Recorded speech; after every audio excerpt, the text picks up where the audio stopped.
गांव में टोटका। उत्तर प्रदेश के एक छोटे से गांव भैरवपुर में एक पुराना कुआं था। गांव वाले कहते थे, सूरज ढलने के बाद उस कुएं के पास मत जाना, वहां टोटका किया गया है। लेकिन शहर से आया अमन इन बातों पर हंसता था।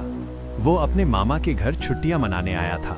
पहली ही रात उसने देखा कि गांव के लोग 7 बजे के बाद दरवाजे बंद कर लेते हैं। अमन ने पूछा, इतना डर क्यों? मामा का चेहरा पीला पड़ गया। कुएं के पास कोई हर अमावस्या को कुछ करता है और फिर गांव से कोई ना कोई गायब हो जाता है। पहली अमावस्या की रात अमन का दिमाग उल्टा ही चलता था। अमावस्या की रात वो टॉर्च लेकर चुपके से कुएं की ओर निकल पड़ा। जैसे जैसे वो आगे बढ़ा, हवा में सड़े मांस की बदबू फैलने लगी। कुएं के पास पहुंचते ही उसने देखा, कुएं के चारों ओर नींबू, लाल सिंदूर, काले धागे, हड्डियां और एक उल्टी खोपड़ी रखी थी। बीच में जलता दिया जो हवा के बिना भी कांप रहा था। अचानक पीछे से आवाज आई, देख लिया ना, अब तू भी यहीं रहेगा। टोटका करने वाली।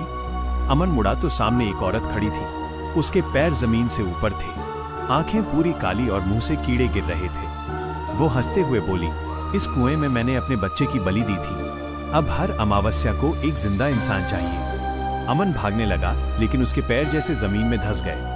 उस औरत ने काले धागे से उसे बांध दिया और कुछ मंत्र पढ़ने लगी। डरावना सच।